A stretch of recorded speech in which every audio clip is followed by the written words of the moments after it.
All right. Hello, everyone. Everyone, bear with me 1 second. Bear with me 1 second.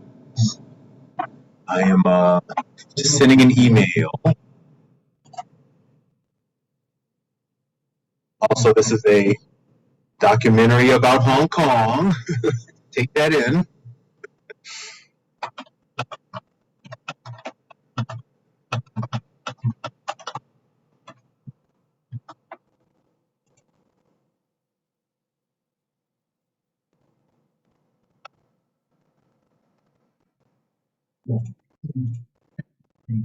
So, as you all know, there's a lot of stuff going on in the world. I'm sure you all, even if you didn't watch the news, you probably have to know that at this point. Okay, let me pause this. A lot of things going on in the world, and I'm really caught up in school right now. But there's all these geopolitical things happening with Afghanistan, abandoning Afghanistan. Abandoning would probably be the right word for it, and pivoting to China and all the implications behind that, and it's a lot. It's a lot, As someone who's into someone who's also a sociologist, it's a lot. It's a lot to kind of take in. I'm already doing so many other things. So anywho, let's take this moment and say hello and welcome. Hello and welcome. Hello and welcome. And as always, how are you feeling? How are you feeling? You are more than welcome to talk, text, emoji, or you're more than welcome to give space. Any answer is an acceptable answer. And I guess I should say this is Emotions for Dummies, hosted by me, Dr. Donnie. And I am a professor here at CSU East Bay in the Bay Area. And my research focuses on social emotional learning. And from that, I have a workbook. And from that workbook, I'm putting together these classes. And in case you've never heard of this before, you find this video. I have beginner Emotions for Dummies classes, a regular Emotions for Dummies series, which is what this is right now, and an advanced Emotions for Dummies. And so you're welcome to come to any class at any time to drop in and learn about how feelings work. Okay. So, how are you feeling? How are you feeling? How are you feeling? Good evening, Donnie. Hey there. How are you feeling? Well, let's see. Grateful, relaxed, and um, I don't know what's the other word. Humble, more humble. Grateful, relaxed, and humble. Grateful, relaxed. Well, first of all, Miss Ellen, I'm just so happy to I'm happy to see her here. Yeah, I just so appreciate your wisdom. I so appreciate your presence. Grateful, happy, and humble. Those are good things to feel. And to be honest with you, I've been thinking a lot about gratitude last week. Yeah. How much gratitude is connecting to letting go. It's so, it's so interwoven there. You know, Finding the gratitude really does help release the resentments. But you can't do it in a superficial way. You got to really just let your feelings go at it. Open up. Don't deny any of those feelings. Let them up. And then, you know, piece through what's there and then find the gratitude. It can be really painful at first. It really can. But yeah, I just really came to see that underneath it all, really, I mean, it's really love underneath all of it. It's just so the truth. And this whole love is letting go. It's really it. It's really it. It's really it. So just that message just ever blossoming in my life and in my spirit. So I'm just so thankful. full of gratitude. I'm also full of gratitude because this week was the second week of my internship at a high school. I'm working at an alternative high school, helping teenagers, graduate. I have to learn academic counseling also, school planning, but I'm also doing all this social emotional counseling, and I got to go talk to several students today, and it was great. It was really great. At that age is so interesting because by 16, in many ways you already are an adult, and yet in so many other ways you're not, and then legally you're not. So that creates all sorts of stuff. Man. Gratitude. Or maybe gratitude will be our theme for today. So let's take a look. Oh, I typed the book. That's funny. Hey, I should also say yesterday I was in class and I fell asleep because I was tired. And, my teacher called me aside after class to say, am I okay? And I have to be honest with you, I felt good that I fell asleep in class because it was like honoring what I really felt. As a student, I was never that kind of student. I was always the most attentive, on it student. But now, I'm older. I can't hide how I feel. I was tired. I didn't take my nap. I have to take a nap. Self-care nap. Mandatory lunchtime self-care nap. Anyway, this is all what came up for me this week. Is these are the things I'm learning about myself. I'll be 40 in February. So that's not too far away. I just honoring that. I logged on to Grindr, and I'm noticing I'm like one of the oldest people on Grindr now. Everybody's in their 20s and 30s. I'm not going to be in my 20s and 30s anymore. But I thought I'd be afraid of that. But at this point, I'm really welcoming it. Gratitude. Having gratitude for it. My students and I even did this great exercise on our body. We did one of these exercises. Which one did we do? We did the self-love one. We did it on how we feel about our body image issues.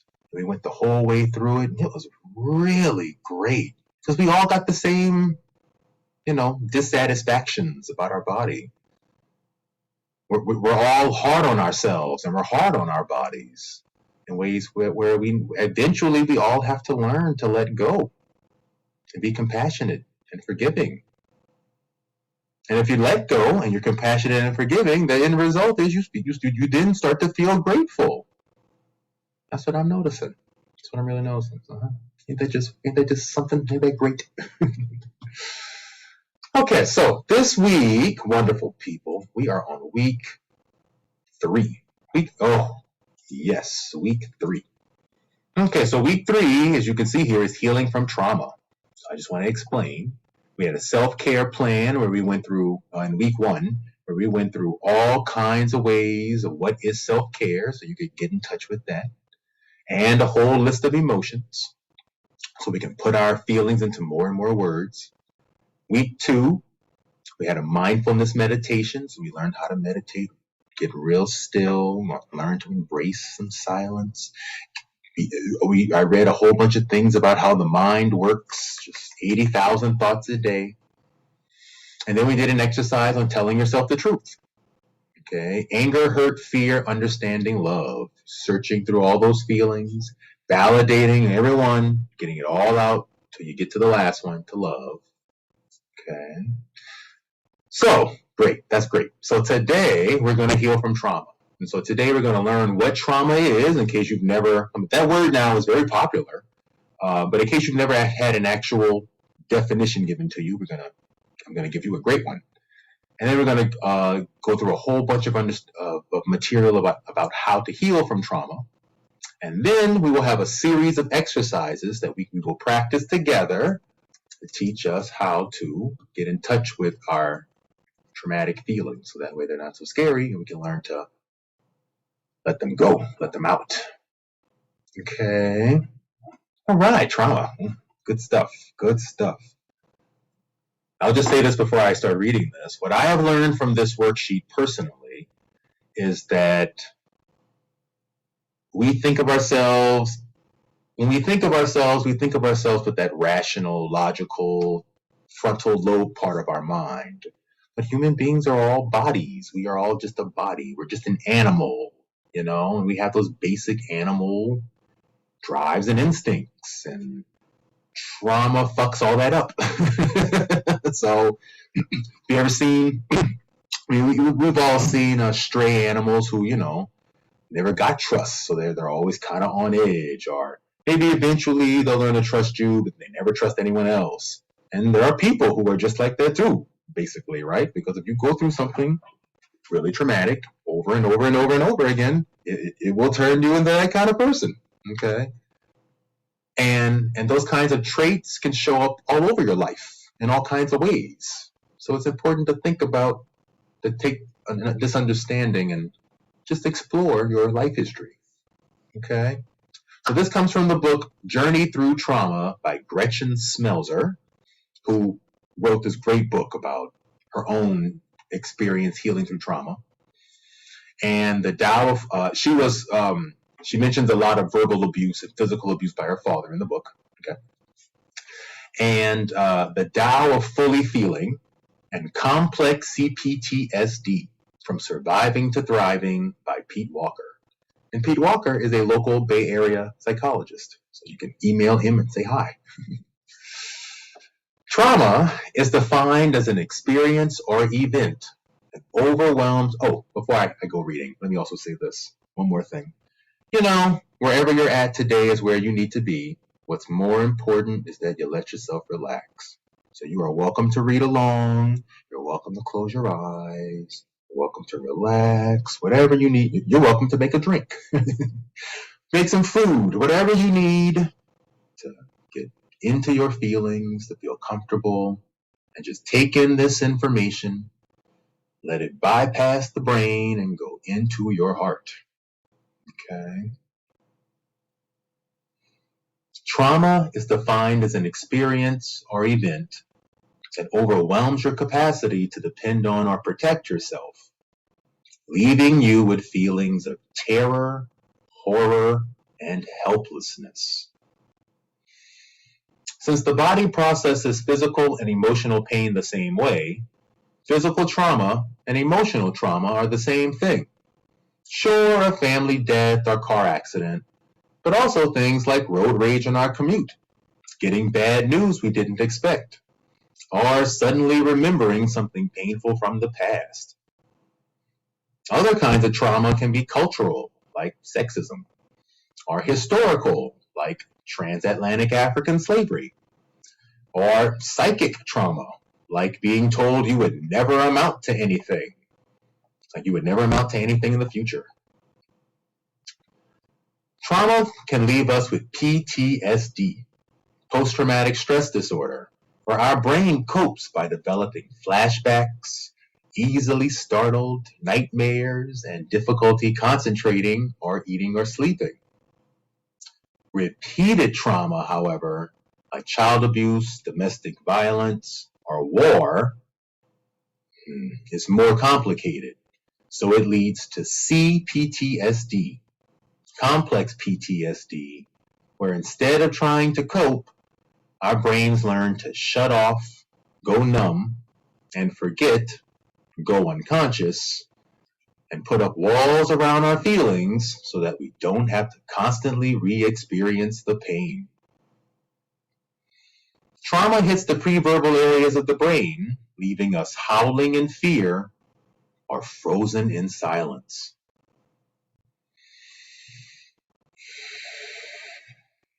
These symptoms are often misdiagnosed as other things when we don't acknowledge the trauma.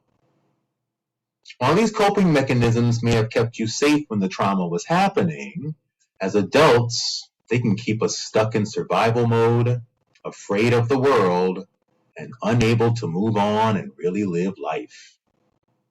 Oh, hey, by the way, let me go ahead and share this link in case anybody needs it. Go ahead and share a link to this workbook. That way you got a copy for yourself there. I'll put the chat window here in case anybody wants to say hi. And anyone showing up, feel free to welcome. And feel free to tell me how you're feeling today. Feel free to type it if you don't mind.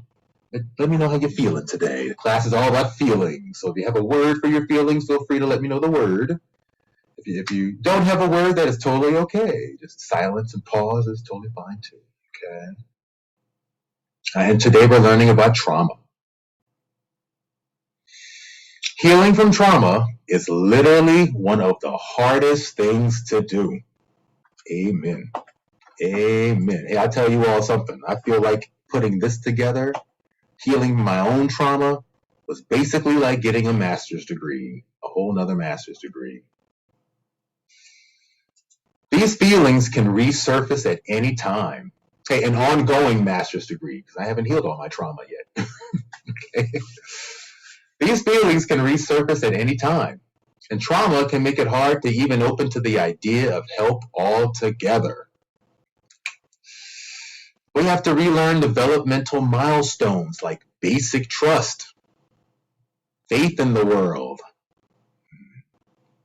learning self-confidence, self-compassion, healthy boundaries, identity formation, even the ability to relax. After a lifetime of protecting yourself psychologically and physically to survive, you now have to dismantle all the defenses, protections, problematic behaviors and habits in your life.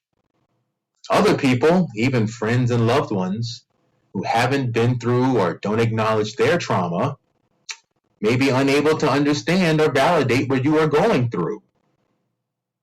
Often our trauma is connected to our relationships with people who are supposed to love us. So people in itself can be re-traumatizing. Now I just want to say, other people, your friends and loved ones who haven't been through their own trauma or don't acknowledge their trauma, may be unable to understand what you are going through. That's right. So that can often re-trigger more trauma, right? You reach out to your mother for love, and then your mother went through her own stuff, so she shunned you, and then she doesn't acknowledge what you're going through, how painful your experience is, and then you just feel more hurt again, and it just re-triggers your trauma. So that is so I feel that one. On a funnier note, there's a hashtag peopling. You can look it up on Google or Twitter. And, it's a whole bunch of memes about being frustrated about people. I have a whole bunch of memes over here on the door here, but the best one is it's Snoopy and Charlie Brown sitting under the covers. And Charlie Brown says to Snoopy, "I can't go out there. It's too peoply." Peoply. It's too peoply. It's too peoply out there. Isn't that true? Isn't the world just really peoply? It's just super peoply. So, if you have a fear of people or social anxiety, this is something I'm definitely working through. So just know you are not alone. Okay. Healing from trauma is not a linear one and done process. It takes a lot of time and a lot of rest. Also, we have to heal as life goes on. So doing this healing work can feel like having a second job. Or for some of us in the world, it may feel like having a third job. Good news is we've already survived the worst of it, the trauma itself. Yeah, that's right. So the key to healing is to acknowledge what happened, what didn't or should have happened, and how did you cope with it all. So to heal, we move repeatedly through 5 phases: preparation, unintegration, identification, integration, and consolidation. Okay, so step 1, preparation. Prepare. Check in with yourself. Develop an awareness of your thoughts and feelings. Assess and store your internal and external resources, like your physical health, your emotional health, safety. What do you really need or definitely don't need so that you can handle these feelings. So that's really important. Okay, traumatic feelings are difficult, right? So this can take a while, and it can make you nervous if your trauma was connected to being silent or staying unaware to stay safe.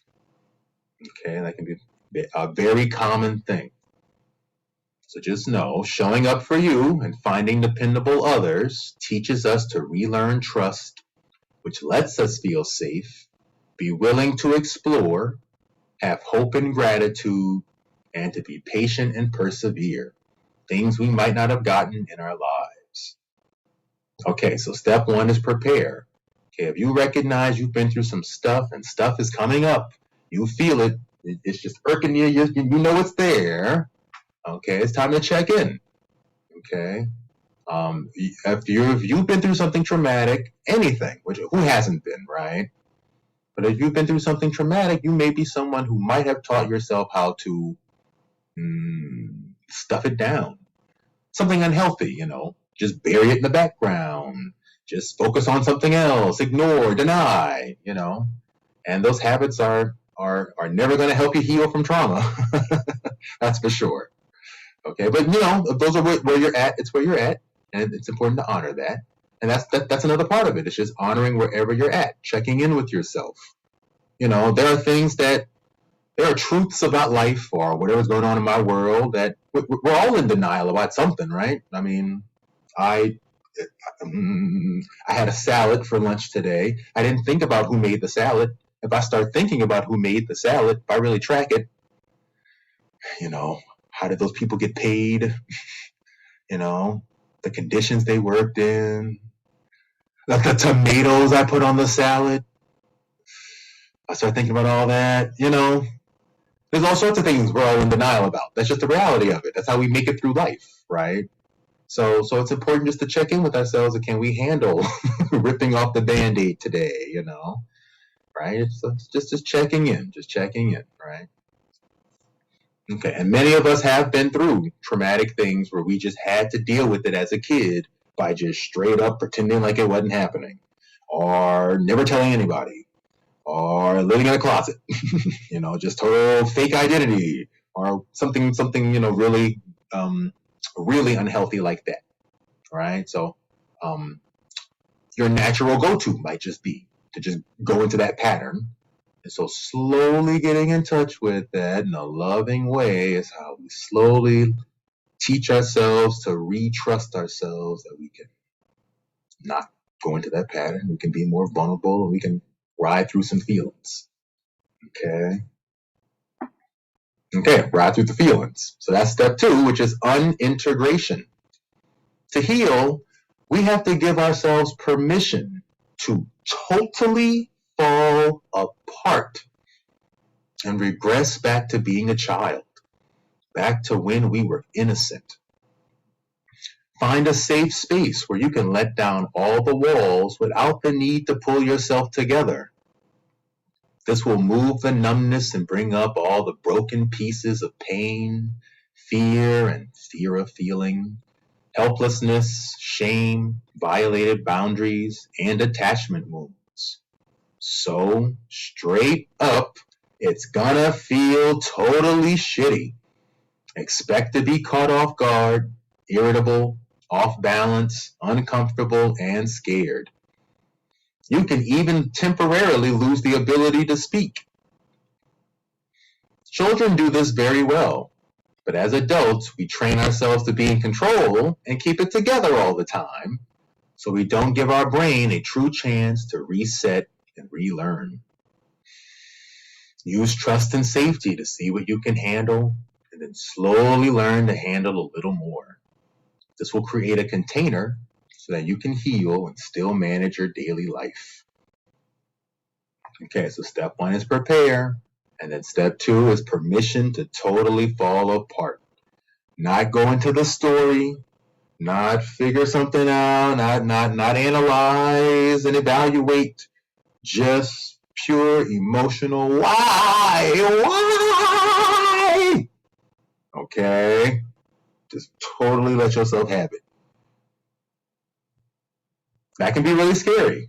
Okay, that can be really scary. So don't, I mean,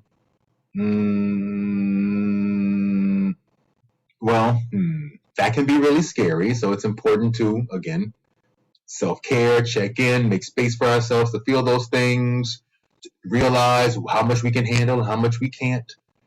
It's like a balloon. You might be a full balloon, but you have a little tap here. So if you pull the balloon, it'll let out some air. I don't think anyone would ever recommend just go ahead and rip the whole balloon open. Okay, I don't think that's safe for anybody. You can only let out a little air at a time. So let out just enough air that you can handle. Give yourself permission to have those feelings.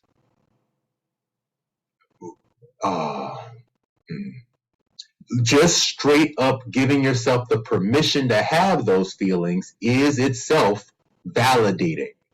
So, we often tell other people our feelings because we want them to validate what we're feeling.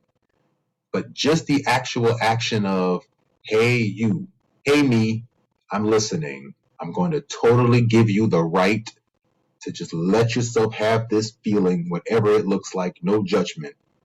That itself is like, boom, one of the most validating things you can do for yourself, right? Now, the unfortunate thing is it may not feel good. It won't feel like popcorn and cotton candy. It really won't. It really won't. It may feel totally shitty. It may feel like there are feelings that honestly feel like lava, like putting your hand straight into molten lava. There are feelings I've had that feel like just being set on fire, like just being electrocuted all at once. Some feelings can be really painful, really painful. And yet I can say I have felt all of those feelings, and yet I have not died. I certainly thought I was going to. I can tell you when it happened. Boy, I tell you, I thought I was going to.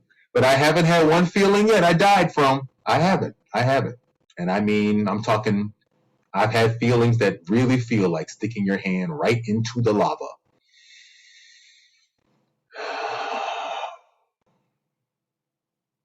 Yeah. Okay.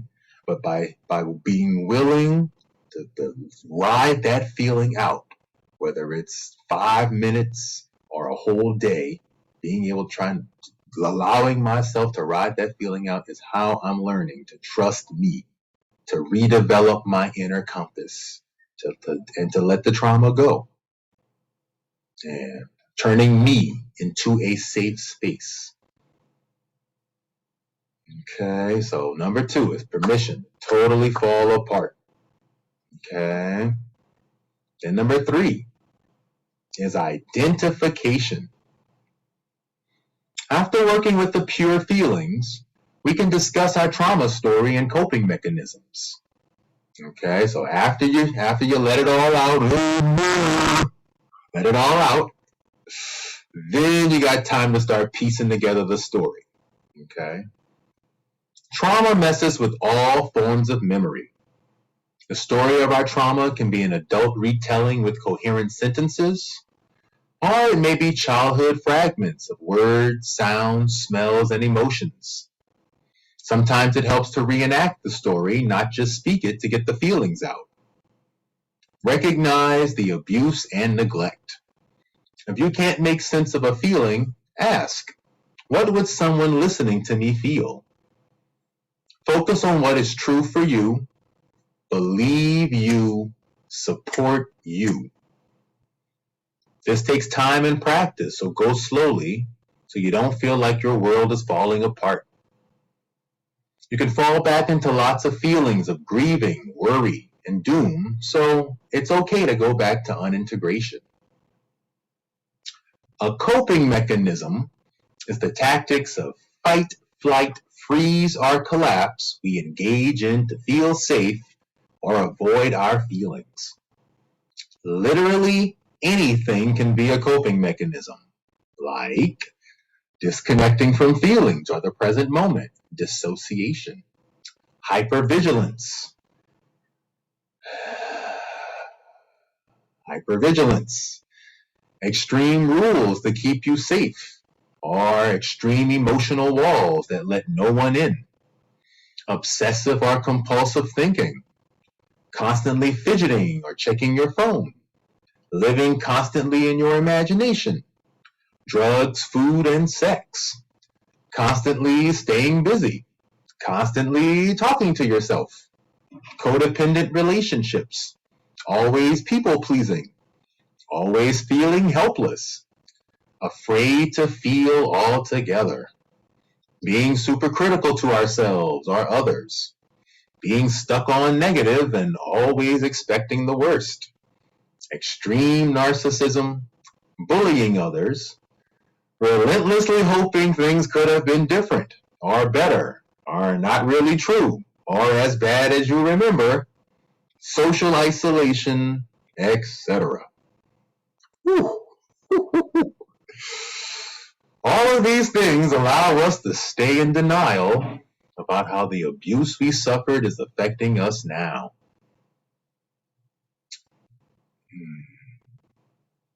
Allow yourself to identify them and how they make you feel. Remember, we develop these habits to survive.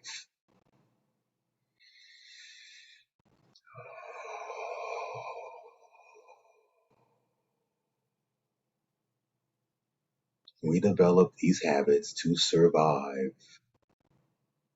So be thankful to yourself and be kind to any resistance or walls you may have also. Okay, so 1 is prepare, 2 is let yourself permission to fall apart, 3 is retelling the story. A big part of retelling the story is just to have those moments where you go, well, first of all, let me say this. Yeah, because trauma and it happened to you, it was a childhood thing.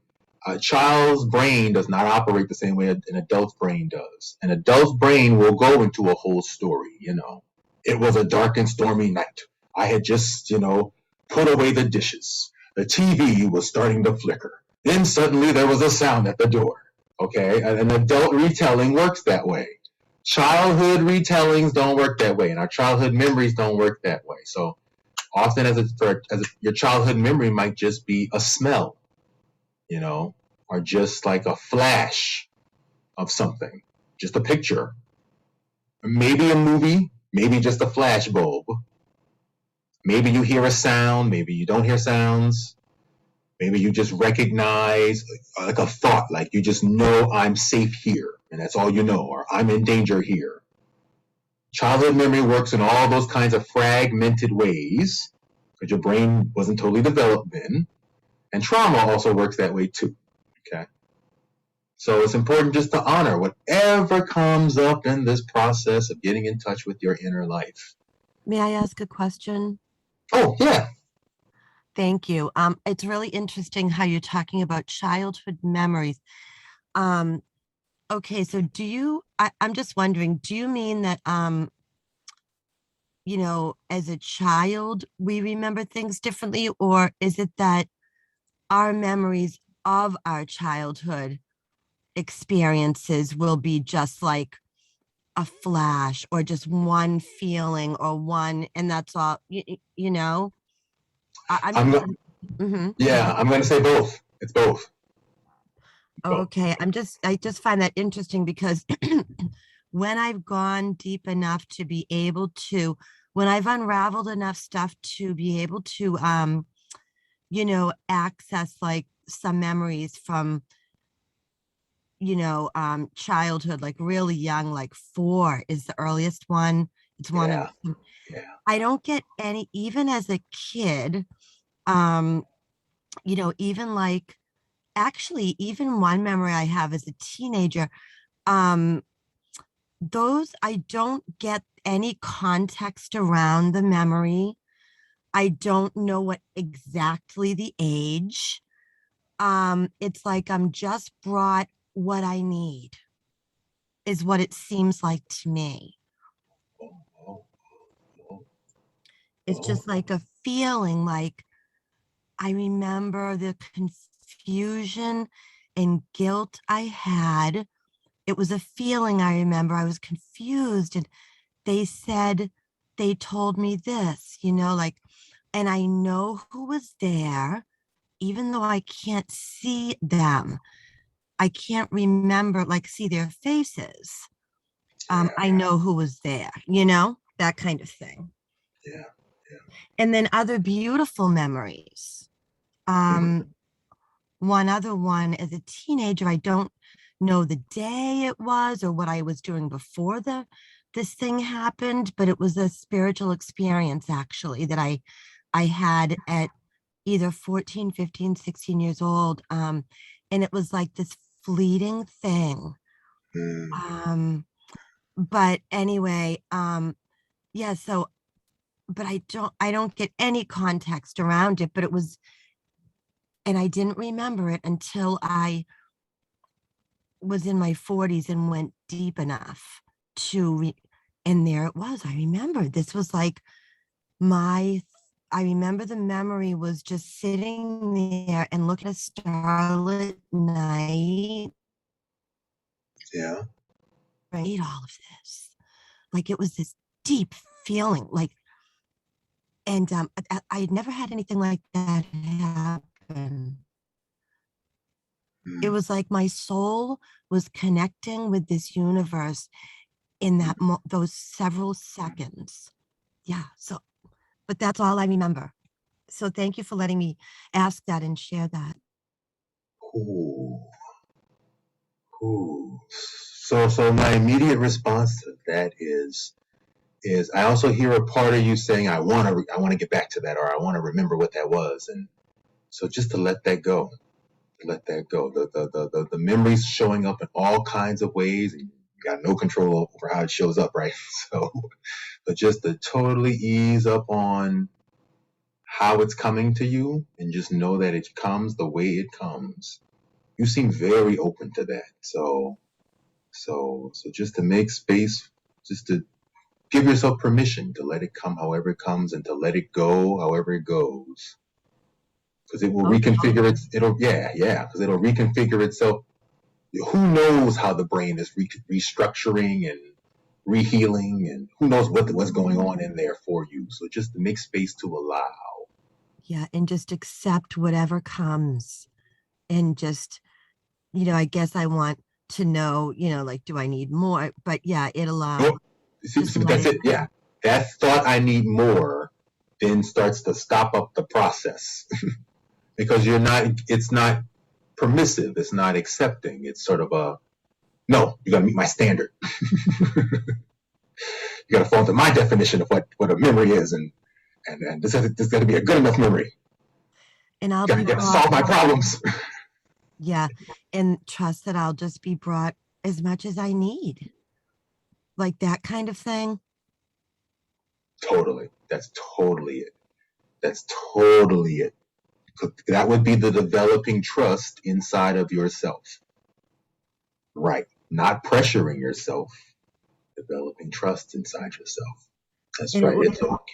Yeah. yeah, it'll come as long as I don't try to use a coping mechanism, distract, all that. I can trust that my highest self that knows, or whatever will bring what I need. And maybe the more we trust that, the easier, like the more it'll come, or the more we'll be able to process or whatever the next steps are. Yeah. Yes. Yes. And you brought up gratitude earlier, and I would say gratitude is a great process for developing that trust. Giving gratitude for the fact that the memory showed up at all in any form. Yeah, just giving that gratitude. And the human mind and our souls and all of that are so wanting us to heal. And um, Absolutely. yeah, Absolutely. and it's just so amazing how this all works. So Anyway, I'm just going to be quiet and listen. Thank you for letting me up. Oh, hey, your wisdom is always welcome. Always welcome. Always welcome. Much appreciated and received. And anyone else, if you want to speak, feel free. It's totally okay. And why don't we just take a moment? Because, reading this stuff was a lot. So before I go on, let's just take a moment and just honor whatever we are feeling in our inner body. Anything you're feeling, just to take a moment and maybe just give some gratitude. Just thank it for being there, whatever it is. And just so you know, the human mind can only perceive thoughts, feelings, bodily sensations, and images. So, thoughts, feelings, bodily sensations, and the movie going on in your mind. So you can always explore one and then the other, see where they are, just to give some gratitude for all those things that are there. Ain't it amazing the human mind can even think of all those coping mechanisms? That's pretty creative, It's a long list. It's a really long list.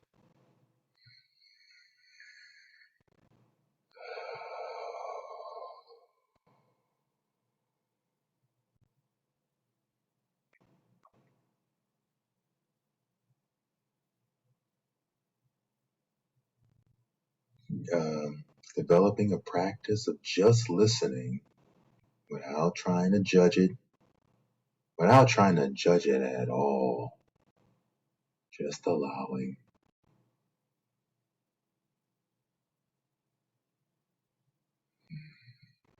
Some of us, judgment is our closest lapdog.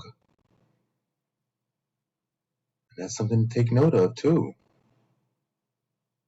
When judgments fly up, just notice them. Just allow them. You don't have to necessarily encourage them. Just stand by and watch. Whatever you are feeling,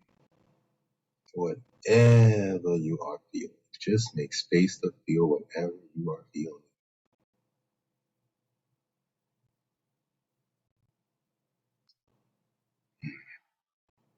Okay, I'm going to keep reading. There's a little picture here, so I want to explain the picture. If you can see at the top, it says hyper arousal, and that's when our emotions are overwhelmed. Anger, anxiety, lots of energy, that sort of thing. And then there is at the bottom, hypo arousal, when we feel numb, shut down, and depressed. And the goal in life generally is to get to the window of tolerance, that yellow squiggly line, where we're grounded and flexible. We're in a stable place. We're able to ride out the feeling, right? That's where the healing happens, when we can get to the window of tolerance. Okay, and for some of us, it might not be a long squiggly line. It might just be a little bloop. But one little bloop today, another bloop tomorrow, a few more bloops, and before you know it, you might have a whole squiggly line there, riding out a feeling. Okay. Okay, let me keep reading. The next step here is integration. Oh, and let me just repost this link, just in case anybody needs it, to the workbook here. Integration. Now we can start to create a new story and find healthier ways to deal with our feelings in life. How can we retell our trauma story in a way that empowers us and acknowledges how we really feel? We can use our imagination to question our assumptions and retell the story, but include all the things that we wished would have happened instead, so we can give ourselves the love and support we wanted. This is called reparenting ourselves. Reparenting. Also, we can also question our inner voice, our inner critic that we developed from our caregivers that might not be serving us well. This is also the time to question all of those coping mechanisms. What works, what doesn't, what would serve you better. All this takes practice, like baby steps, or moving from a bad first draft towards something better and better. So be patient and understanding and try like a child, without judgment and full of play. Learn to express yourself in all kinds of new ways so you can feel freedom, wonder, and possibility. Take back your right to say no, make mistakes, and change your mind. Listen to other people's trauma stories. Okay, so a whole bunch of new ways. Once you let those feelings out and then you identify what happened, then you can question it. You can retell it. One of the best exercises, like if you ever have an argument with somebody, it's just to reimagine the argument in your mind, but have the argument go the way you wanted it to go. Just have them say the things you wanted them to say so you can hear it all, and then give yourself a moment to have the feeling that you wanted, right? Okay, quick example here. My mother was not supportive of me coming out of the closet, right? I think I've mentioned that in previous videos. My mother called me a waste of a human being when I told her I was gay. Okay. So if I gave myself a moment, well, she called me a waste of a human being. Then she went on about how she didn't understand what I was going through, and she didn't understand because she liked men and she was straight, so she couldn't understand me. And I was about to say, well, like I like men. That's the whole point of this conversation. But then she was upset, so I didn't feel like I didn't I didn't feel like going there and pointing out the logic. So I just let her go on for a bit. Okay, and then she went and asked me if I told my father. And then my father, I was just like, my father was in the front watching football. So I just screamed, "Dad, I'm gay." Okay? I just screamed it. And then he came running down the hallway and he was like, "When are you going to tell us?" And I was like, "Honestly, college, because I thought you kicked me out." And he said, "Well, no, me and your mother had a conversation and we don't believe in doing that to our kids." And I was like, well, that's great. Although I also thought, now, why didn't anybody have that conversation with me at any point in time? But okay, okay. And then he made the whole conversation to be about how he got left out of the original conversation with my mom. And he said, "Now you think about that." And then he left. And then they both left. And I was just left by myself. And I was like, wow, I did it. I was just like, wow, I did it. Okay. Now, if I go back now, because I can just tell you, I have lingering trauma regarding that day. For one, the next day, my dad decided to tell me that they didn't believe me when I said I was gay, because I hadn't actually had sex yet. Okay, so that was number one. My mother never apologized for calling me a waste of a human being. To this day, has never apologized. Me and my mother are no longer on speaking terms as of 3 years ago because of some other things that occurred. But hey, let's face it, this is also connected to that, right? Right. Because it's all interconnected. So I think it's fair to say, and I left out one thing. Right when I told my mother I was gay, her response was, "Oh, that's what it is?" And I was like, "Yeah, that's what it is." And she said, "Well, by this point, I kind of figured that." And then she proceeded to call me a waste of a human being. So then it really got to me that she had kind of figured it, but I was struggling all that time. And I mean, struggling and suicidal.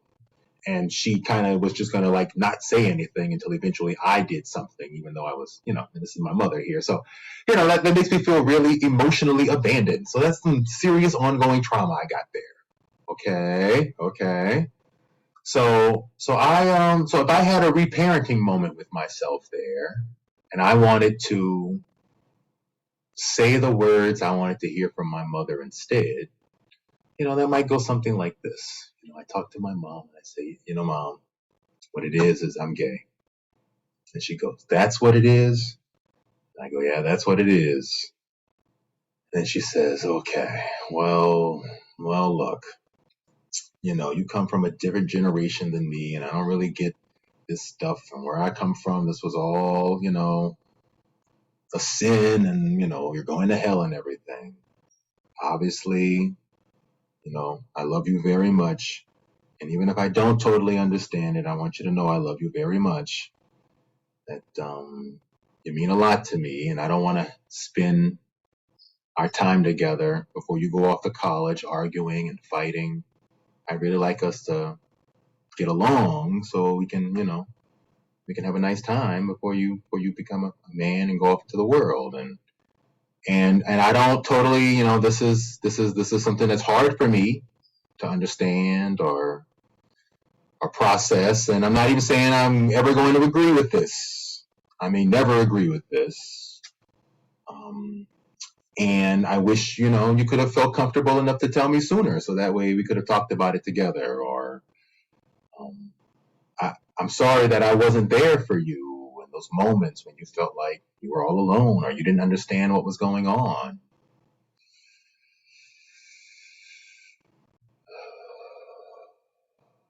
I did the best I could, and I can see I failed in those aspects. I failed to give you the mothering you needed. I did the best I could. I'm sorry. Please forgive me. And let's say, okay, and I say something like, okay, well, if I was being 100% honest here, oh, you're right. There's a lot you could have done and you didn't do, and it's not okay. And there were so many times I honestly thought about just running away, and I didn't because I love all of you, and I didn't know what the hell else to do, which made me feel lost and confused and hopeless, and yeah, I have a lot of anger about that and resentment, big time, and I would like us to get to a better place also. And I will let you know when I'm ready. Today, I'm letting you know that this is the truth about who I am. And, you've said a lot, and thank you. And, I'd like to have a future conversation maybe tomorrow. And that would be my honest response as an adult to that situation. Okay, now, pop out of that. So as you can see, my mother will never say any of those words, okay? And them words are not coming. Them words are not coming, okay? But I gave myself, and as a 16-year-old, I did not have the verbal ability, the balls to talk to my mother like that, okay? But today, at 39, and my mother, wherever she is in the world, today as an adult, I have the ability to sit with my feelings and replay this situation and give myself the love, the support, the compassion that I wanted in the first place, right? And that's me. It's me putting my mother character out there. So it's all me. It's me learning how to reparent myself, to give myself the love and compassion I didn't get the first time around. Okay, that is it. That is it. The integration. Okay, I think you can even hear it as I told that story. You can feel something let go, right? Okay, then the last one is consolidation. The final phase is mostly one of rest, so that all this healing can set and create a new you. All learning and healing requires rest. Do things like sleep, watch TV, focus on your new life, try something new. Get used to feeling just fine and doing mundane things without drama and conflict. Being at peace can feel real odd at first. As you build strength, you can go back to the preparation phase for what trauma is left. Again, this is a repeated process. Going through it over and over and over and over and over and over and over and over and over and over and over and over and over and over and over and over and over and over is how you build up the ability to heal the things you haven't yet addressed. Remember, take it in baby steps that you can handle. Inch by inch, life is a pinch. Yard by yard, life is hard. Okay? Everything is baby steps. No big strides. Okay? Babies teeter-totter back and forth, little. That's how they build up the strength so that way they can walk on their legs, right? And then eventually they get to the door, and it doesn't happen overnight, but eventually they get there. Whereas many of us as adults, when we want to heal, we just want it to be over already. So we just, beam it as fast as we can to the door. And if you do that without having learned how to walk, you will just fall flat on your face. Okay? So inch by inch, life is a pinch. Life is a cinch. Okay. And then anything that's trauma informed has these 6 things, these 6 pictures at the bottom: safety, trustworthiness and transparency, peer support, collaboration and mutuality, empowerment, voice and choice, and acknowledgement of cultural, historical, and gender issues.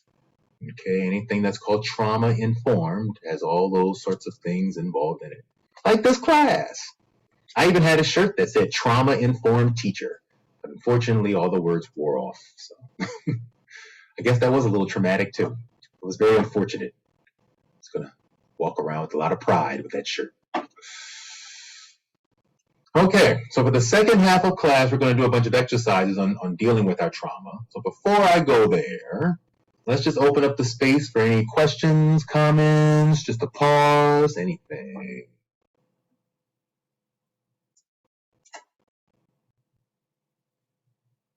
Sip of water.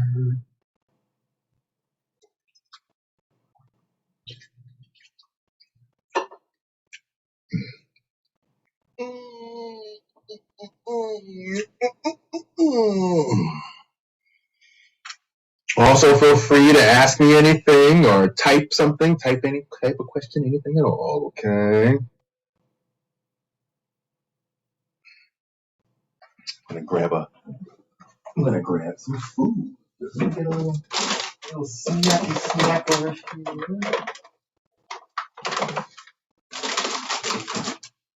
In case you all live in the Bay Area, there's this wonderful place called the Grocery Outlet where you can get a very large bag of dried apricots for very little money. And they are just wonderful, wonderful snacks.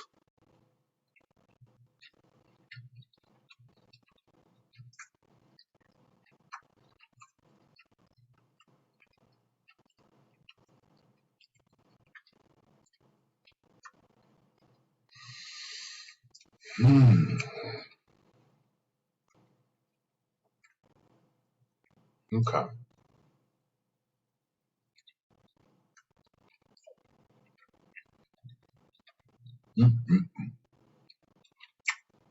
So good. Just so good.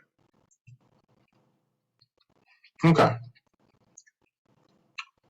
So, I'll talk for a little bit.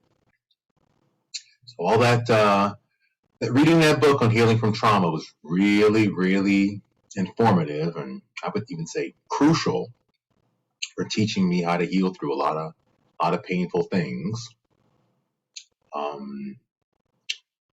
Yeah, and I just so much appreciate the person who wrote it. It was very much I have been through this, and this is where I'm at in my healing journey, and this is what I figured out, and here's what I'm giving you.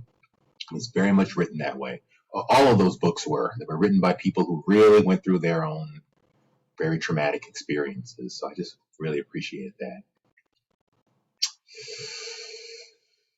Yeah. Okay. And again, I really appreciate the fact that it just straight up says healing involves giving yourself permission to totally fall apart. Totally allow. Right? Totally allow. If you went through something traumatic, you might have gotten really good at holding on, freezing up, constantly jittery, moving, hypervigilance, just.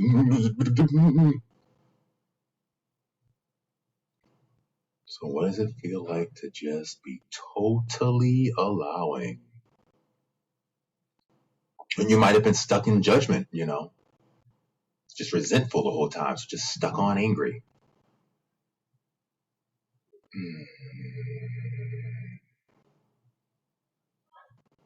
So what does it feel like to just be totally allowing?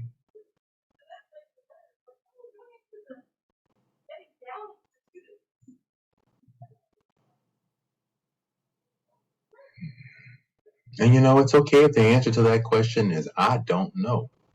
How allowing can you be in this moment? It's the only moment there is, right? Big part of this healing thing is about loving yourself from where you are, not where you think you should be. Yeah, that's absolutely right. And to that note, that's why we have these exercises, because where you are is right here in your body. So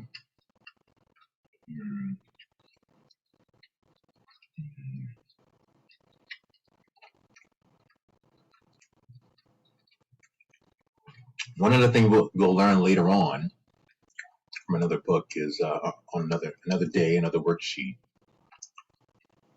It's the role that our body plays in connection with the mind. Our mind does the thinking, and our body, for lack of a better term, our body keeps the score, right? The mind does all the thinking, but our body is keeping all the tallies. So your body records, like a tape recorder, what you went through, So even if you mentally can, put a wall up to not deal with it, your body cannot put a wall up, right? You have to mentally keep putting it back up, right? So getting in touch with the body is the most efficient, healthiest way to heal from trauma, okay? So this is a list of exercises that can help you regulate as you process your more difficult emotions. While they may feel awkward or silly, they are all based on strong trauma research, so please try them out during your meditation practice. Especially try these if you feel triggered or have a hard time feeling. Yeah, I just want to say, if you're, we tend to think meditation is people just sitting on a cushion, but I want to really encourage you to, when your meditation is life, right? Any moment you pause is a meditation.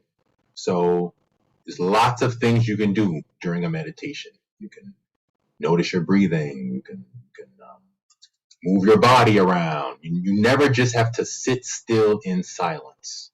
For some of us, just sitting still in silence is re-triggering. So if you happen to be in that situation, you don't have to. You can move your body and still meditate. Okay, so let's see. I'm gonna watch me here. I don't know if I can make my video any bigger or not, though. I don't know if I can share my screen and make the video bigger. I'm no expert on how some of this works here. What's this do? Oh, what's this do? Oh, what's this do? Let's see. Oh, that ain't so bad, I guess. Okay, so exercise number 1 is trauma-informed breathing. Let's see. Trauma-informed breathing. So breathing connects us to the present moment automatically. You're breathing whether you want to or not. It's just happening. Right? So you can just notice your breath. Often when we notice our breath, it automatically slows down. But if not, you can try slowing it down, like breathing slow. So everyone take a deep breath in and breathe out slow. You can even use vowels.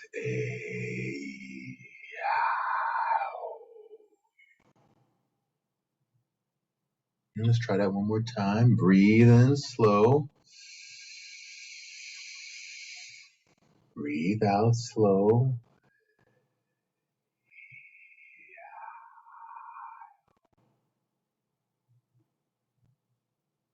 And pause and feel. Now, I personally like the AEIOU thing because it moves all your jaw muscles also. It's kind of nice.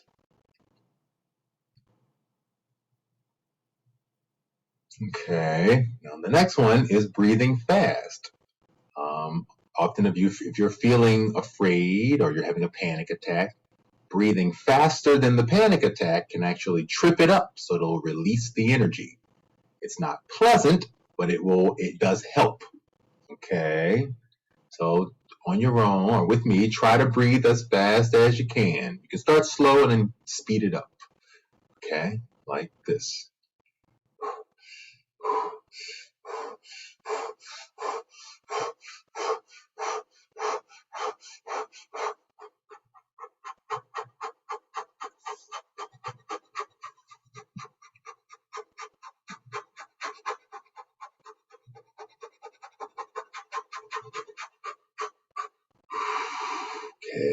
Okay. Ooh.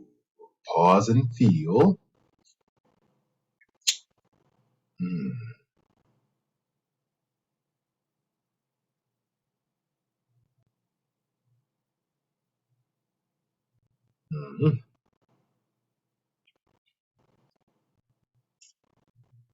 Okay. Next one is forceful out breath. Forceful out breath. So we're going to take a deep breath in and then push it out.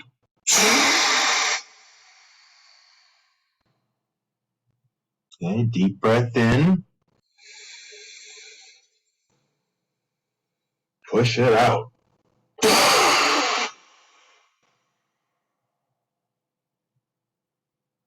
Okay. Pause and feel. Pause and feel. Oh, if it helps at all, you can, think of something traumatic as we do this. Don't pick a level 10 trauma. Pick a level like 2 or 3. Something light, you know,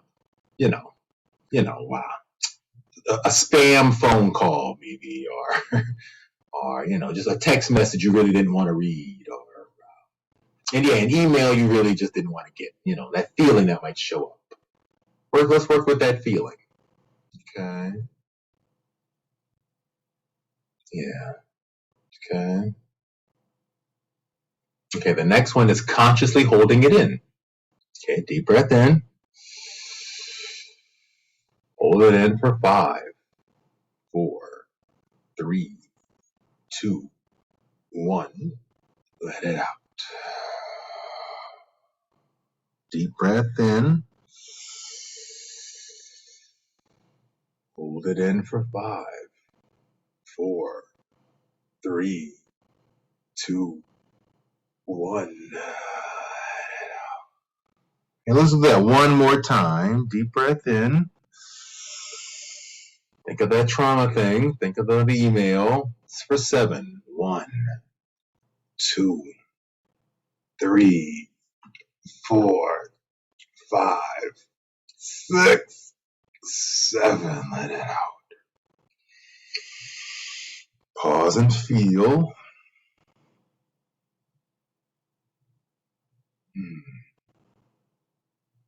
Yeah, that's funny because I could see myself getting mad at the email, and then because I couldn't breathe, it was like, hey, well, I can't get mad. It's like everything's frozen. That's interesting. Okay. The next one is nostril breathing. Nostril breathing. And nostril breathing is in through one nostril, out through the other. In through one, out through the other.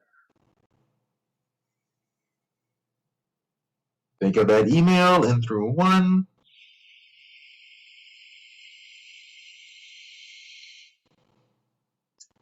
out through the other.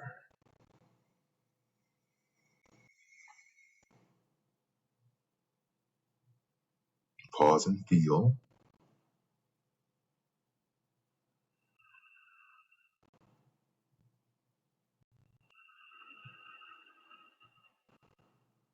Okay, so that's a whole series of things you can do right there with just your breath. Straight up, just the breath. Don't have to pay anybody, call anybody up, anything. You just tap right into what is right there for you. Okay. Okay, number 2, trauma yoga. Trauma makes us shut down and close up, right? When we go through something traumatic, we have a tendency to clench, fold in, right? To protect ourselves. So exercises that open the body up can help.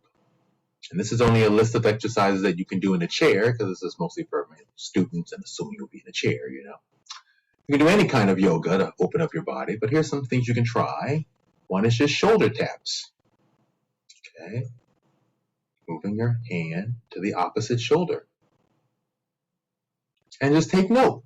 Take note. Take note if you're just moving your hands and your elbows. Take note if it's a whole spinal movement. You can move your whole body this way. You can do little stretches.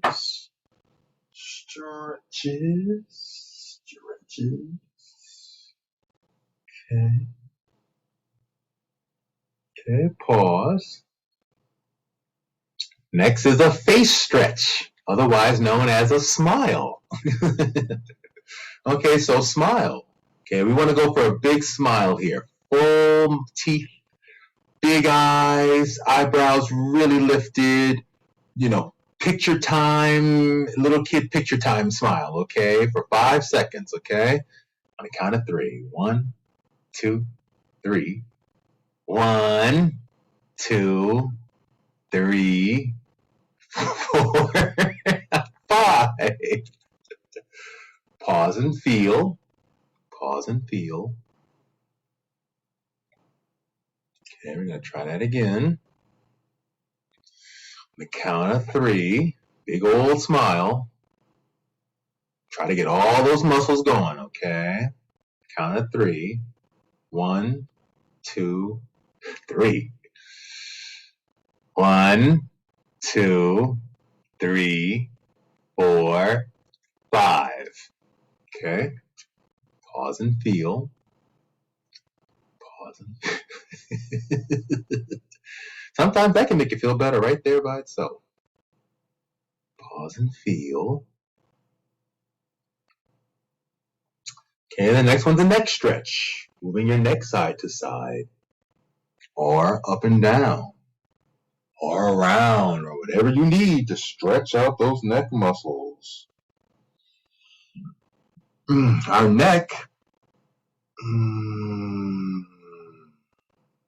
neck and shoulders is where we process tension, anger, frustration, stress. Oh. So just taking a moment.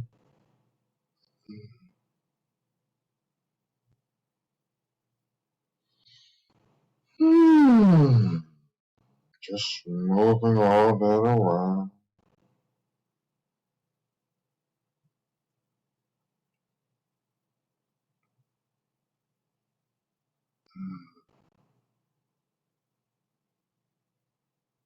Really explore those muscles. See what you can do. Maybe put your hand on your head. Don't hurt yourself. Don't pull too hard. Oh my gosh. Oh, that's nice. Oh. Oh. Oh.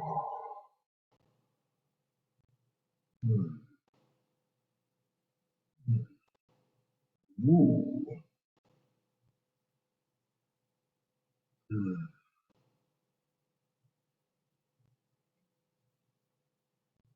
Oh. Oh.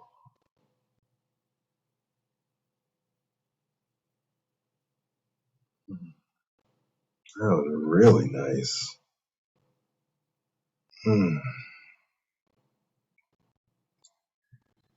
Pause and feel.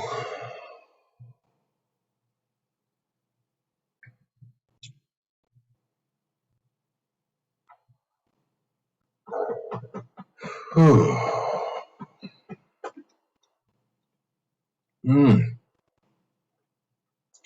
the next one is arm raises. Arm raises. So raising your arms, just raising your arms, right? Like I said, trauma can make us shut down. So just raising your arms opens your body up. So just stretch out those arms. Just stretch out those arms. Okay. And while we're doing this, then the next one is sticking out your tongue.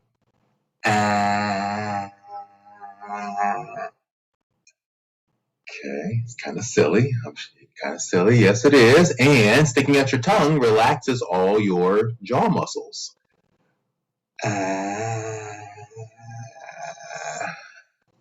When we go through trauma, we have a tendency to clench our jaw, bite down, right? So, stretching out all those jaw muscles really helps loosen all that stuff that's there. Okay.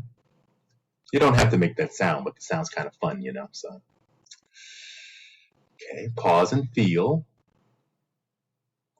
Pause and feel.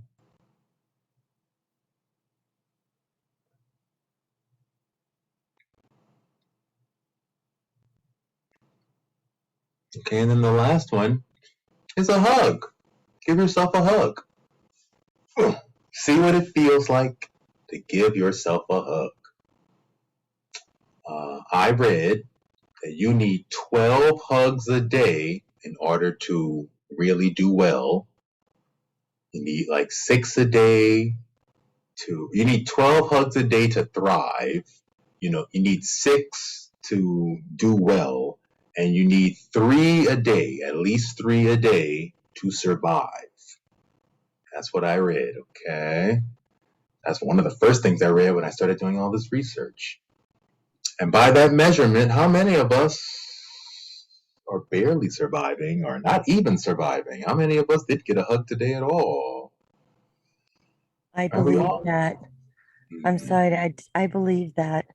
I think hugs are one of the most underrated physical, things. I'll put it that way. It's one of the most underrated things. Most underrated physical things. Yeah. My sponsor says at the end of AA meetings, he says, he's an older Italian guy. He's like 80 now, but he's always done this. He says, and and if you want to, how does he say it? And I'm giving out free hugs. So the line starts here. At the end of the meeting, he offers free hugs, and he says, he told me people get in line. Oh. Yeah. Oh, that's so great.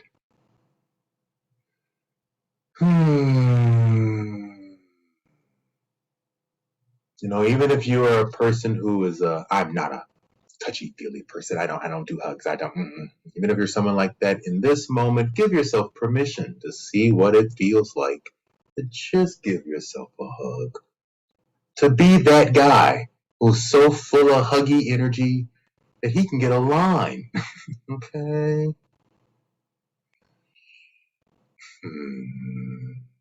Yeah.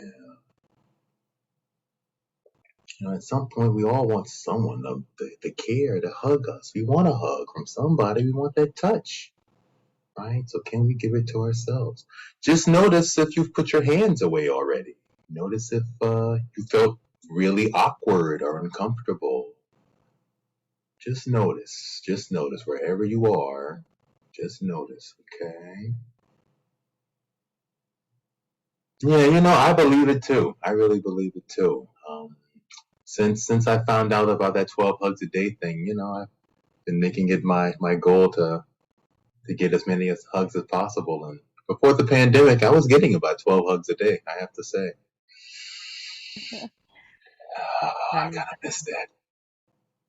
Yes, that was one of the hard things about this was we couldn't give people hugs. It's so, and then one other thing, I like to sometimes sit in the dark at night just for like 4 minutes even and hug a pillow. You know, there's something about that that I feel like it's yes, like we're giving that hug to ourselves.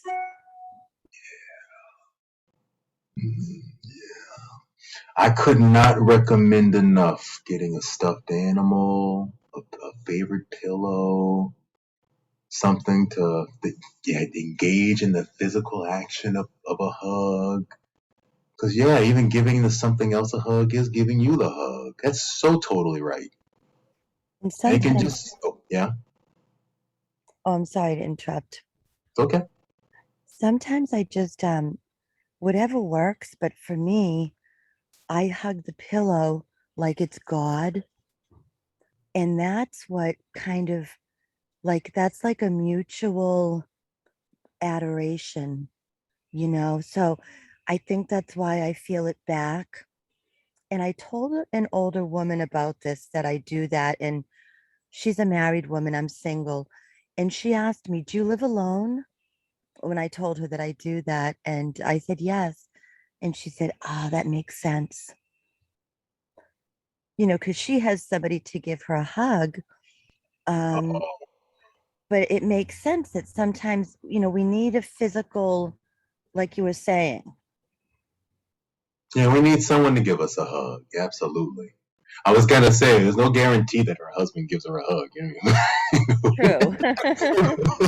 She might, she probably gives him one though.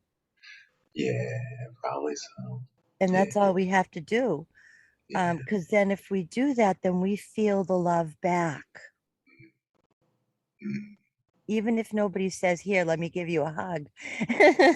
If we give someone, then that's, you know, that's, it's almost like we feel it twice.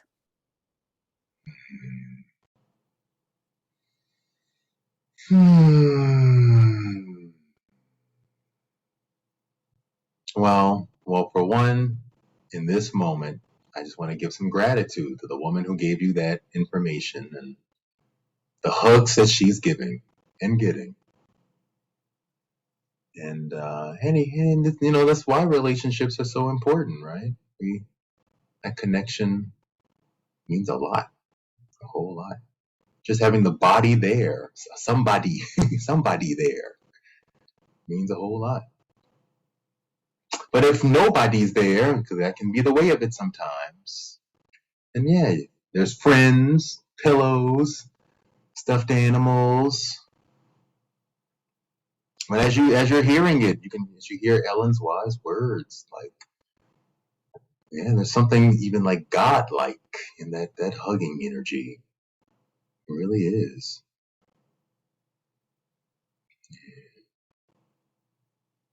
So And many then that's people don't have anybody, you know, yeah. so many, and loneliness is like an epidemic.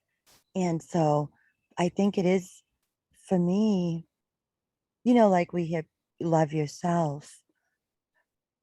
Um, but it's all right if we don't, I'm not alone if I believe that I'm not alone. Mhm. You're never alone. No one's ever alone. Well, if you have a strong belief in God, then you're literally never alone. And if you think about all the other people who have a strong belief in God and in the same faith you have, or all the people in the world who have a faith, then you're definitely never alone. All the people who are going through the same feeling you're having right now, here in this moment, you're never alone. Even when you are sitting in your room all by yourself thinking, God, there's just no one here for me. I'm all alone. There is somebody else sitting in a room somewhere thinking, oh God, oh, I'm all alone. It's the pity party of one, the pity party of us all. That's the beautiful thing about it there. No one's ever alone. It's just a state of mind. So you're right. So you are so right. And I always think of Prince. You know, Prince died alone. He didn't have a partner. He wanted very badly to be a father more than anything. And he didn't get that. Well, he did, but his child died at a week old. So Oh, he was, you know, he wasn't a father. He had nobody to leave his music to. Well, at least not children. And so but he loved people. And yeah. he said that if you love someone, then your life is not in vain. So I Hmm. think we focus a lot on receiving love when really, if we give it, then we get it back. We get the feeling of getting it back. Even if we don't actually get it back from someone, we get the feeling. And I don't know how that works. It's just the way the heart works. If I Yeah. pray for other people, I feel better. Hmm. Um, well, it's your feelings one way or the other. So the giving of the love and the kindness, the compassion, the goodwill, the hope, it's just building those things inside of you. So I can see why you'd feel better.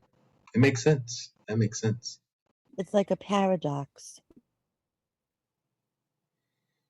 It sure is. Because when you're in one of those feelings of wanting the love, just giving is one of the last things you want to do. It's like you want where's my plate? Well, the buffet's here and where's my plate? But actually, that is the time to say, hey, is everybody else fed? Yeah. And not to go into martyrdom or anything like that. That's not it. It's just there is something about that. You know, it's like I complain, I don't have any, I don't have any friends. And my sponsor says, are you being a friend? It's that kind of thing. Are you being a friend? How good a friend are you being to you? How good of a friend are you to you? How can you be a better friend to you? Yeah, and how can you be a better friend to others? Oh, that's so true. And how Although can, that takes some real insight. and the same thing with love. Am I loving myself? Yeah, boom. So that's the eternal question, right? It's the constant learning new ways to do that in a healthy way. That's what it all is. That's what it all is. And I'm just really hearing that strong faith running through there. So that's a big part of your connection, your language. That's a big healing energy for you. Oh, please delve into that, put that to words, build it through every process you have in your life. Yeah. Oh yeah. Okay. Ooh, let's keep going. So number 3 is trauma release exercises. So this smart guy here, David Berceli, discovered that when people go out, not people, when animals go out into the world and you get chased, the deer gets chased by a lion, the deer will run, find some safe place, and as soon as the deer is safe, the deer will just spontaneously shake and shake off all the trauma, right? You might have seen a cat or a dog do this at some point also, right? So human beings have the exact same muscles to do that shaking. It's just that in our society, we talk ourselves out of shaking because societally we're supposed to look cool all the time and composed. So give yourself the permission to just let yourself naturally just shake. Some of us, our legs just naturally shake anyway. Well, then let yourself really go into that. Really let it out. But whatever it is for you, give yourself. This takes a little practice, and it can help if you lie down in a bed. So you maybe want to do it tonight, but just giving yourself permission to shake your body can do a lot to just release the energy there. Okay. Okay, let's try one more time. Just 5 seconds of shaking on your own on the count of 3. Just let yourself permission to let it out like a little kid. 1, 2, 3.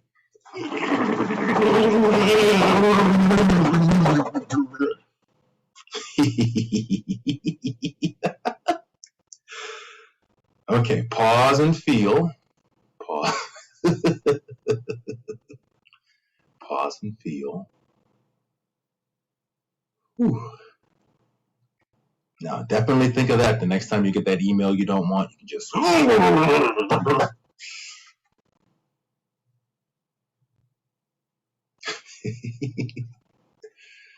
Okay.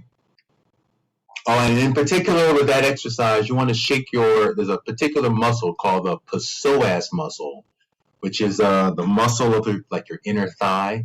That muscle connects your upper body to your lower body. It connects your torso to your legs. And that muscle holds a lot of trauma. So just kind of putting your thumbs into that muscle, sitting with it for a little bit, breathing into it. And in fact, all these sort of muscles around your diaphragm, your pelvic area, just pressing into them a little bit and breathing into that, you can feel a lot of energy release. Okay. That's something I recommend.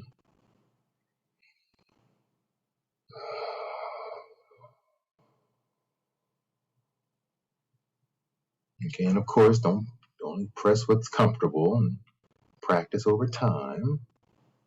Okay. Okay, number 4 is emotional freedom technique, or what's otherwise called tapping. Okay, so tapping is Chinese medicine. It's tapping on different energy points in your body, and that loosens up your feelings. So we tend to do it this way. It tends to go one hand, okay, then the other hand, okay, forehead, under the eyes, heart, stomach, then the knees. And then we'll repeat it. And we can put in some positive messages. Let's put in some honest messages first. The stress of my day, the stress I felt today. Other hand, the stress I felt today. The stress I felt today. Forehead, oh, the stress I felt today. Oh, I felt so many little bits of stress today. Oh, all the stress I felt today. Under the eyes, all the stress. Oh my God, there's just so much stress. There's just so much going on in the world. Oh my God. There's just so much stress. All the stress. Heart. All the stress I feel in my body. All the stress I feel. In my body. Stomach. All the stress.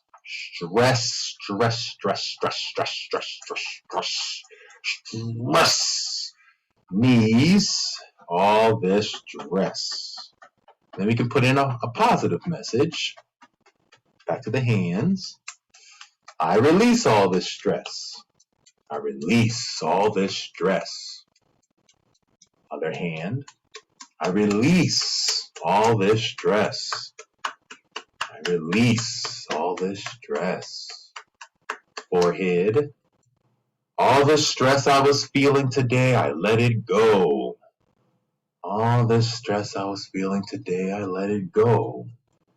I let go of all this stress. Underneath the eyes. I let go of all this stress with every breath. I let go of all this stress with every second. I let go of all this stress. The heart. I let go of all this stress. I let go. We can even slow it down a little bit. I let go of all this stress.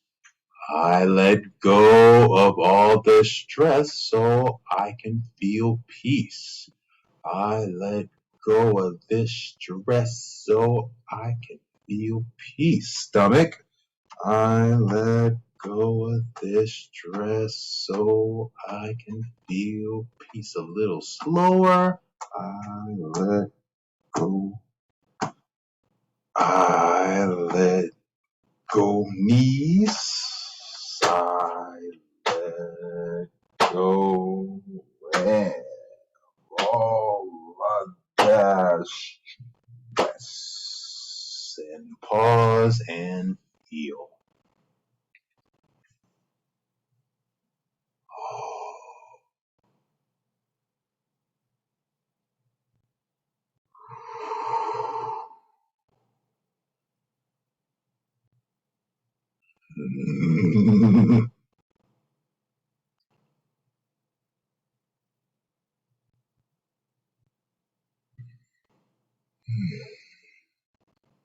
Okay, so now there's other things you can do with this. You don't have to tap your whole body. You can just tap one part of your body, like just your heart, right? Just your heart, or just your head, okay? And then, of course, you can speed up, you can slow down,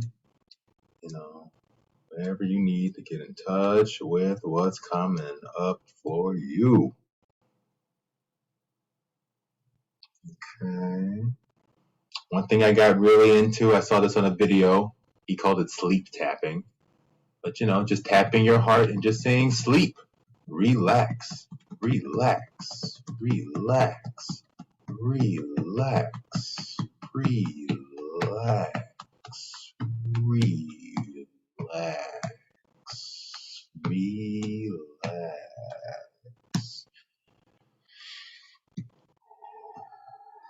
Wow. Okay. Relax.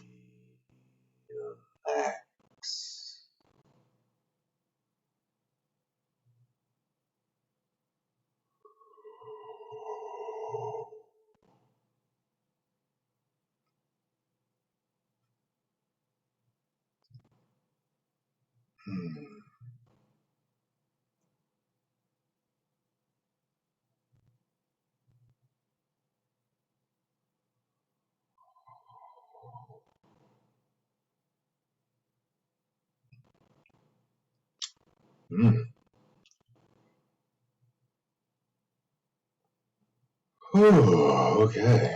Ooh, that was awesome. Okay, and the next one, number 5 here, is EMDR. So EMDR stands for eye movement desensitization and reprocessing.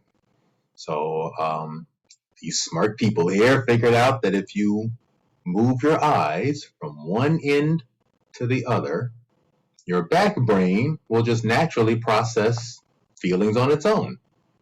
So what they have you do is you take your finger and you move it from one end of your visual field all the way to the other end. But the truth of it is you don't need a finger. You can really just move your eyes from one end to the other. Make sure those eyeballs move all the way from one end to the other. And if you do this for about 20 seconds, you'll start to notice your back brain will kind of just do all kinds of weird little things. Okay. And same thing applies here. You can put in messages like relax, relax. Often when we become afraid, we do this anyway. We start to shake and we move our eyes side to side like this because it's a natural calming mechanism. So we're just allowing our brain to go into a natural thing that it does already to help us with our feelings. Relax, relax, relax, relax. Take the pain you feel and relax.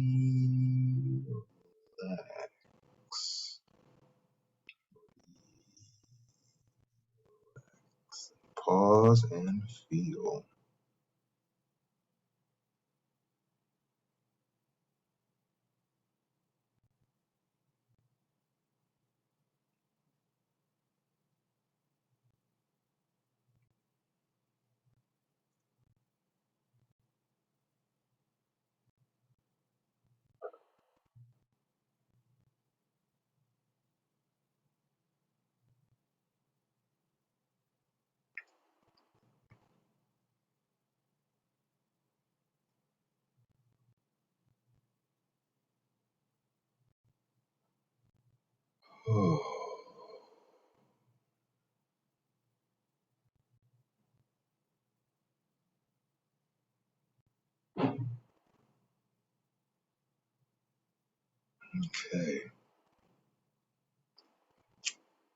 Ooh.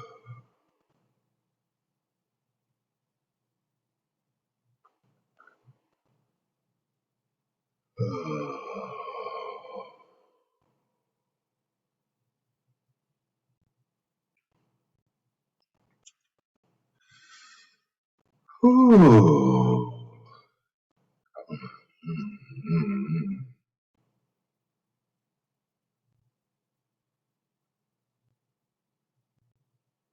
Just give me 1 second here.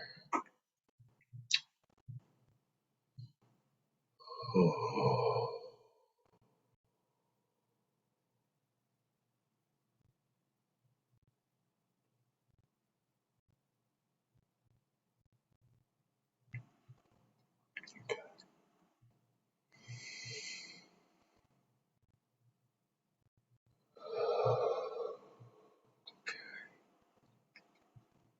That's a good one. And then the last one is crying, screaming, and whining. Crying, and screaming are the body's natural way to process trauma. Whining is high-pitched emotional utterances that let out our feelings of stress and fear. However, many of us are taught boys don't cry, suck it up, put a lid on it, play cool, or be quiet or it'll get worse instead of letting it out. So to cry, let me see, hold on. Move this up here a little bit. Here we go. So to cry, find a place where you feel super safe, like a bedroom or into a pillow, your car, under a blanket, stuffed animal.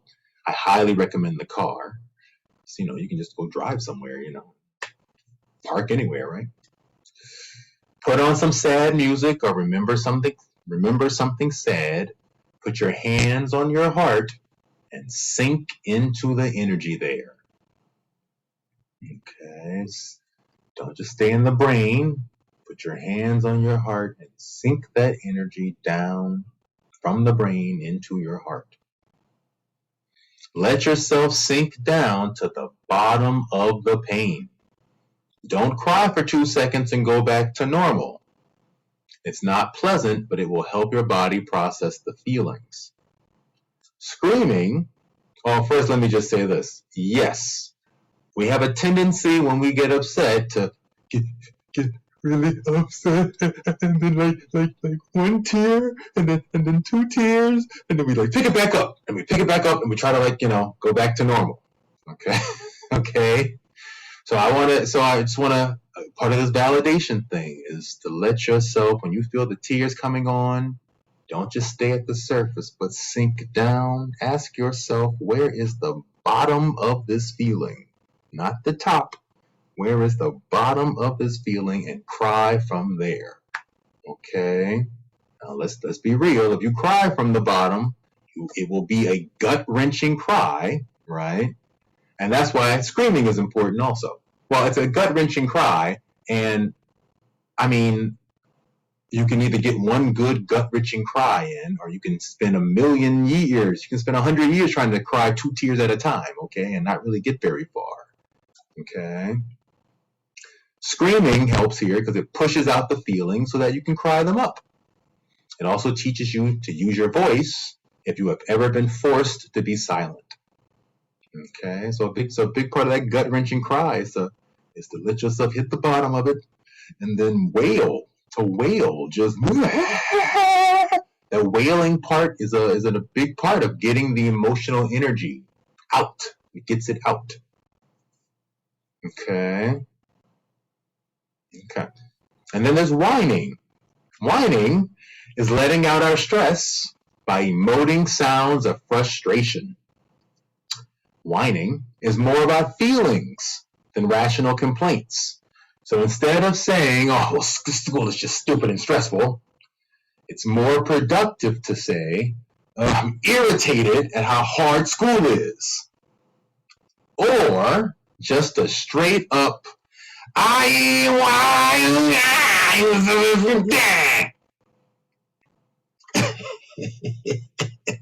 okay. Now, let's be clear, of course, an adult, I don't recommend doing that at the faculty meeting. That won't work out too well. That would be really funny if I did this at the faculty meeting, okay? But in terms of your feelings, our feelings are always a part of us. The kid will always be a kid part of us. So on that level, it's not helpful to start going into a logical paragraph level explanation about why you dislike something so you can just read somebody. Okay. On an emotional level, it's more productive to just say, I'm fucking pissed. Okay. Because it's there. Boom. Now you're there. Okay. On an emotional level, it's more productive to just go, I can okay. Because then we don't even have to stay with I'm pissed. We can just move right into all the feelings. Okay. Ellen, were you going to say something? Yes.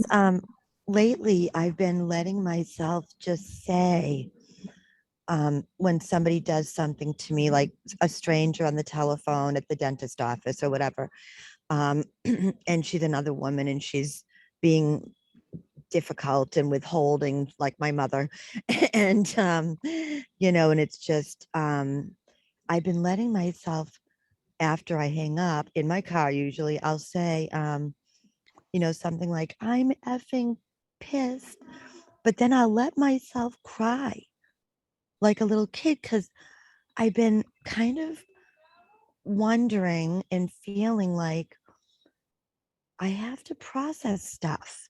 Like it has to move through me. And I don't want that to stay stuck there. And even though it might sound immature and look little girlish, I'm just letting myself cry.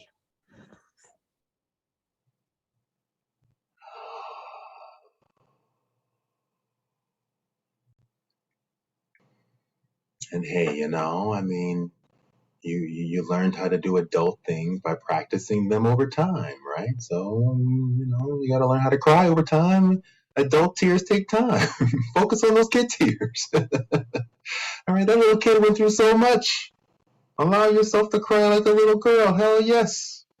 Hell yes. And the nice thing about that, even that phrase, cry like a little girl, is, the little girl wouldn't have judged herself so harshly for crying. She would have let herself just go into those feelings. Yeah. So cry like a little girl means cry innocently, cry freely. And the other thing is, I've been saying, I'm hurt as I Oh, cry, because I think that might be really what it is. yeah, yeah, that's good. That's really good. Yeah, and verbalizing that, yelling it out, that's really good. I've actually never done that. That's a good one. That's a really good one.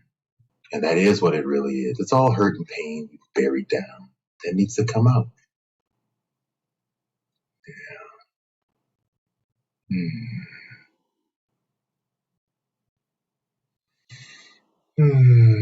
Hey, when I was having that scenario just now with my mom and the coming out thing, I could have did that. I could have said, "You hurt me," by not being there for me. That would have. That feels good. Feels good getting that out.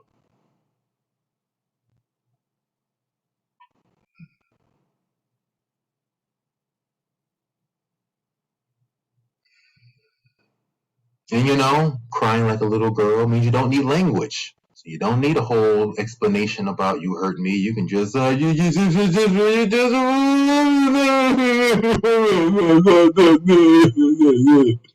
that is a valid sentence in the emotional world. That is a that is a completely valid sentence.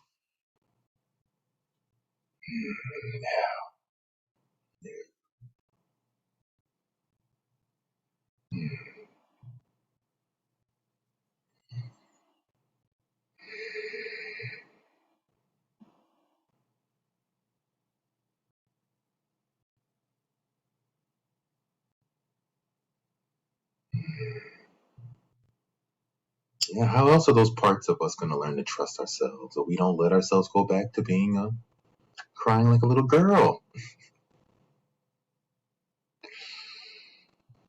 I mean, if I had to cry, who do I want to cry next to? That little girl who's crying, or some grown adult who's like, "Oh well, I'm busy. I got things to do." No, I want to cry next to that little girl. We're gonna cry, get our cry on here.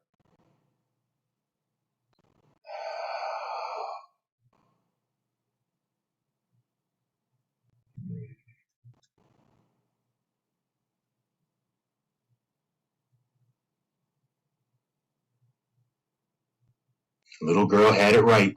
Little girl had it right from the get-go.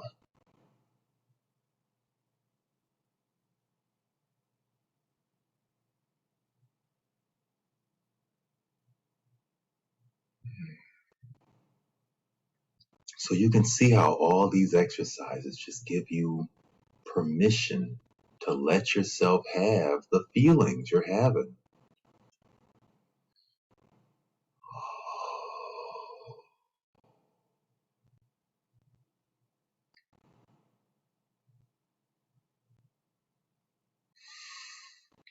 Oh, and those feelings can be long buried and trapped up because you were on defense mode for a really long time.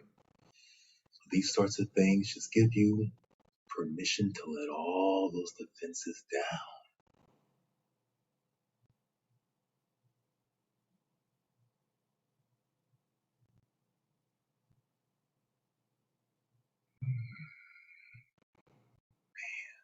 How beautiful.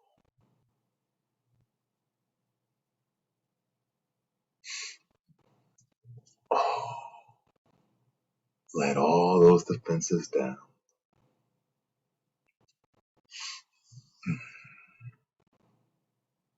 Okay.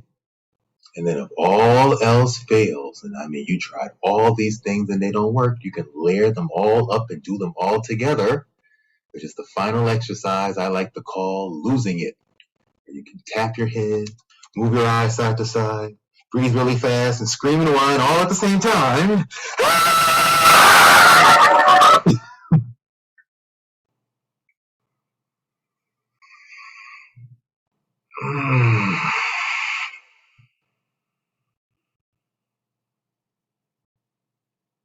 Which now that I explained all this, now you know all that's built on actual trauma research. You're not just losing it, you are healing. You are healing. You are doing what your body's trying to tell you to do to heal. Okay. Mm. Mm.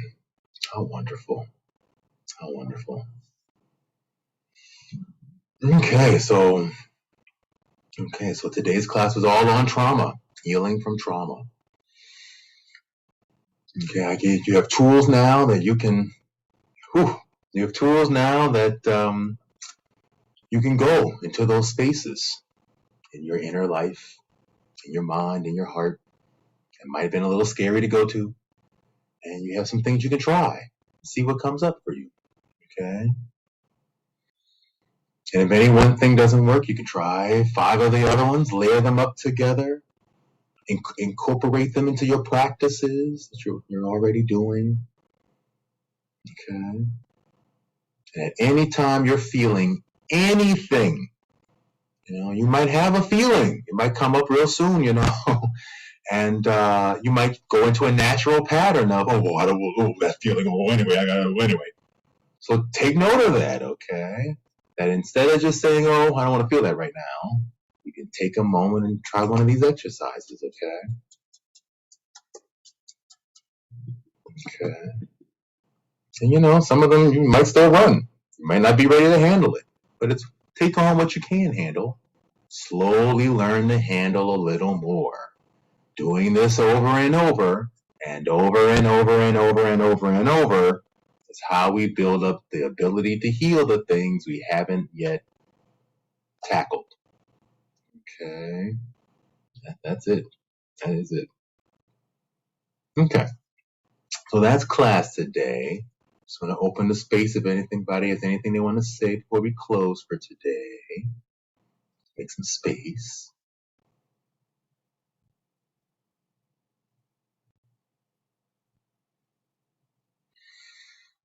Okay. So I just want to say thank you all so much for your presence and for your wise words and your feelings, and just thank you so much for being here. Please practice and please share with others. Feelings are hard, so I put this together to work on me, so sharing it with all of you, so you can work on you and share it with other people. They can work on them and share it with other people, and then before you know it, the whole world gets healed. That would be the dream, anyway. And if this moves you in any way and you'd like to contribute, in any kind of financial means, there's a link at the top for any donations or anything like that. If you want to shoot me a couple of bucks, everything goes toward furthering the work. But by all means, the most important thing is to come and bring your feelings. I will always work with whoever shows up and whatever you are dealing with. Okay, that's the important part of this space. Okay. So I just want to again say thank you from the bottom of my heart for this opportunity to work on our trauma together. I really appreciate it. Okay. Thank you, Donnie. This was awesome.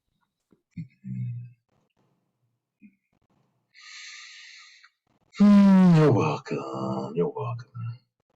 Thank you, Miss Ellen. Your wisdom just bowls me over every time. Every time. Just, the heart. Just, Okay. Okay, everyone. Have a nice week. Have a nice weekend. I'll see you next week. Good luck with your thoughts and feelings. Bye, everyone. Good night. Have a great week. Good night. Thank you. Thank you.